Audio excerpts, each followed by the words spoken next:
Well, he steps up on the third hole with a driver, does his thing, 50 yards right, sticks his club in the bag, stands there like that. My caddy and I look at each other and go, is that where we're supposed to go? Never miss the latest videos from the people who help you play better golf. Hit subscribe here. So I'm here with multiple PGA Tour winner, Keith Clearwater, and one of the best rounds you ever played, at least, I don't know, was this one of the best rounds you ever played at Olympic? Well, it would have to be. It was in the Open.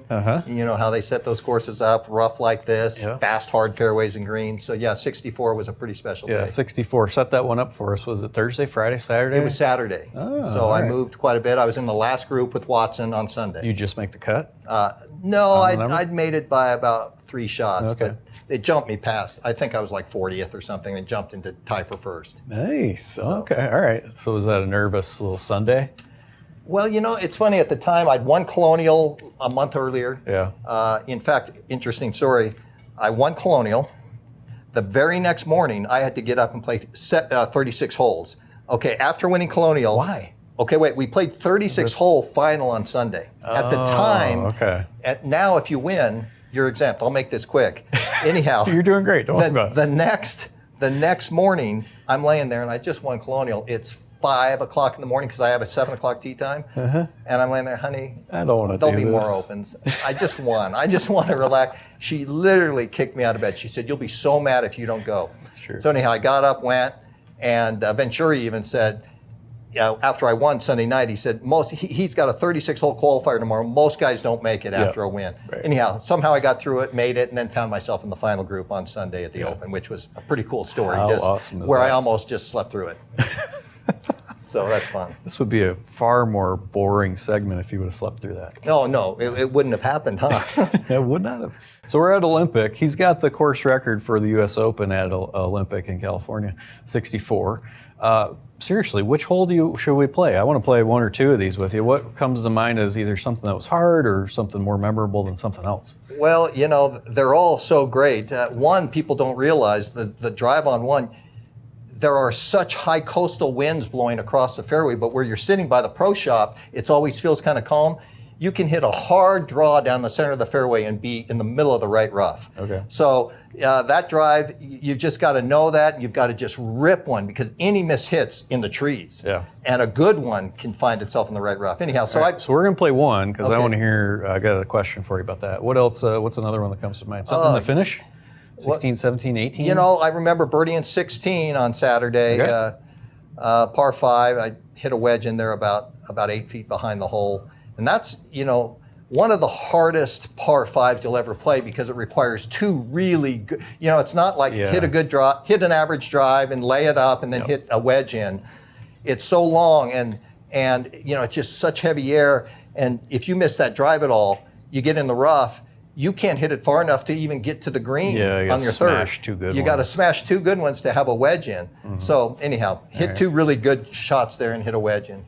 And back then we played with wooden drivers, okay? So we were men. we weren't hitting it with these metal things. Yeah. What kind of driver did you use on this first tee shot? Yeah, I mean, it was just some old wood driver. You don't remember what it was? No, I think I do. It was because I played in the U.S. Open in 80 as a college kid, and I'd kept it. It was a Tommy Joines. It was a club maker out in like the New York area, and Bobby Clampett and I both had him make one for us, and I used it, and I still have it. Nice. Tommy Joines. But anyhow. I've never heard of that. I've learned something from you already. Yes. Teach everybody how you would handle this one. It's number 1. What's so interesting about this hole is you're set, you can see these hills over here, and they kind of block the wind. You don't quite feel it. But the coastal winds, I mean, they just blow across this fairway, and they're so strong.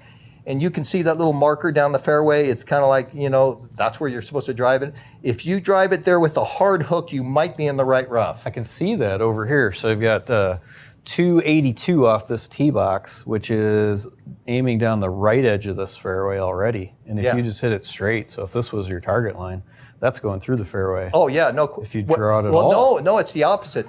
It's almost impossible to be in the left rough. Oh, okay. It's almost impossible because the winds are blowing left to right here. So it's always blowing the ball back. It's blowing left to right hard. Okay. So anyhow, I bet an overcut really gets nasty. Oh, it gets nasty. It's about 80% of the field, I guarantee you, on the weekend they're all in the right rough. Yeah. Everybody's playing, cutting it and up. 2 comes up the opposite direction. So there were balls over in 2 fairway when you're playing up 2. That's the hardest shot. You tell me if you disagree with this. The hardest shot for PGA Tour players when they're not playing well is drawing their driver with a left or right No wind. question.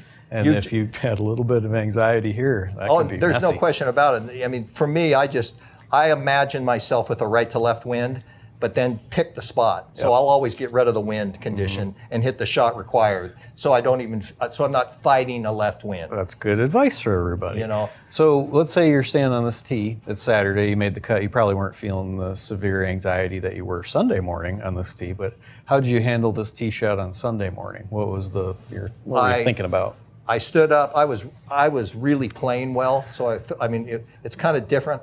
You don't go into mini final rounds when you have a chance to win playing well. Yeah. I shot 77 or something the final round. I played terrible, 2 triples. Other than that, I played pretty nicely. But I stood up and I ripped a hard draw right at the right center, and I was in the right rough. So I thought I just pured it, and I was still, running something down the fairway for my second shot. Yep. All right. It's tough. Well, let's hit this one. Okay. It says 526. This is a beast of a hole. Well, people can get home if you don't have that left to right in quartering wind. Yeah. But, okay. Smash this one out there. Only tens of thousands of people are watching you right now, so don't feel bad about this. That's just right. like Sunday morning at And Olympic. Watson's standing right there looking at you like you little punk rookie.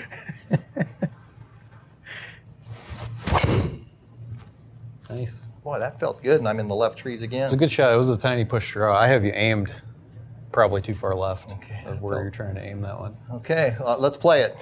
I'm kind of interested in stories like something that people who watch this and don't know anything about the PGA Tour or don't know a PGA Tour player, what's something about the PGA Tour nobody really knows about? Like life out there or things that happen that are crazy? Well, I've told this story publicly, so Mike won't care.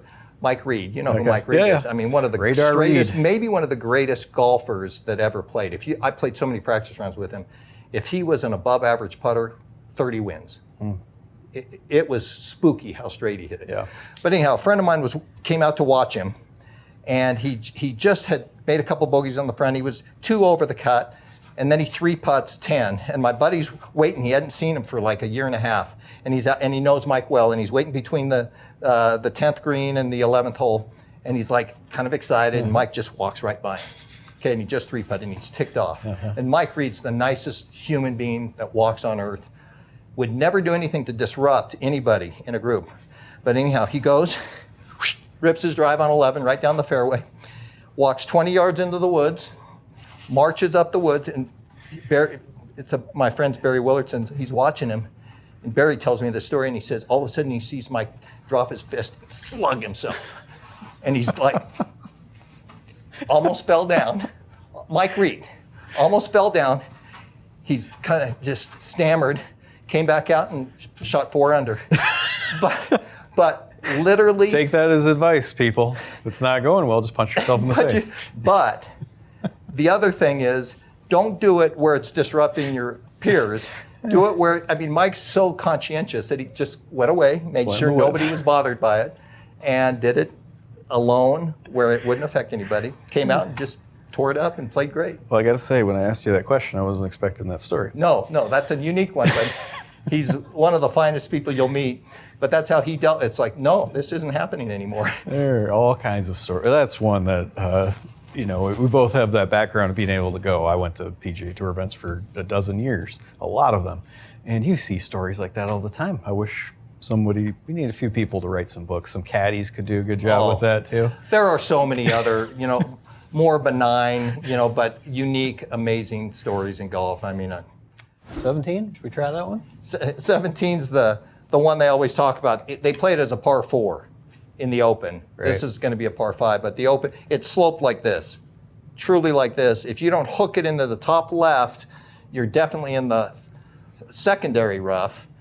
If you hit it perfect, it'll trickle, and roll into the first cut. Okay, so we're on 17. Really hard, really straight hole, 518. I know you played as a par 4 in an Open. Yep. Well, this looks like you got to golf your ball here. Yeah, you got to smash this one down there, and then hit a long one in. Nice. What do you remember about this hole? You got to hit it during just 64? like that, right on the left side of the fairway, and it'll trickle all the way to the right edge of the fairway. I can imagine that. You can't really. That's one thing about Olympic on this course. You can see the tilt in the fairway, but I know it So doesn't that do one it went justice. 292. Is that what they said? It's pretty far. That was a 290 plus. Well, it said didn't roll very far. It said 292 on the. Okay, so what do I have? You got 229 back left flag. What'd you have the 64 day? 4-iron. 4-iron in, hit it on the green. Yes, I did. Yeah, I had a birdie putt and I didn't make it. In general, shots like this, even at PGA Tour level, the only place you should be aiming is the middle of the green. I'm Okay. guessing you're doing the same. Well, I've got a 4-iron out. I'm going to barely get it. It's probably more like a 3-iron. 4's fine. I mean, here's the tiny little postage stamp you're aiming it up into here, but hit a good shot at the flag, it could bounce up there. I want to hear, you got a Watson story, I heard. Oh, it's a great Watson All story. It's a crazy one, and it's true. Well, now I don't believe you at all, but let's hear it. Well, third hole, Watson's there. You know how he would kind of do his thing and just watch it? Uh-huh. You know, just watch it like it was perfect. Well, he steps up on the third hole with a driver. Fourth hole with the driver, does his thing, watches it, 50 yards right. But he stands there 50 yards right, like this, Watching posing, it like it's perfect. just like it's perfect. Sticks his club in the bag, stands there like that. My caddy and I look at each other and go, is that where we're supposed to go?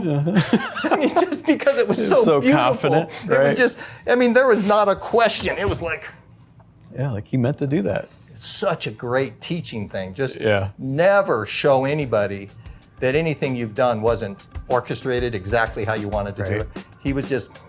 He just carried such presence. Yeah. Shaking his coins in his pocket while you're playing. And Yeah, how that that's was right. going. Well, thanks for playing that round. Anything Yeah, else no, about? You still have the course record at Colonial too? Or has that been 61, broken? yeah. 61. I tied with a couple guys. Yeah. A couple So, guys.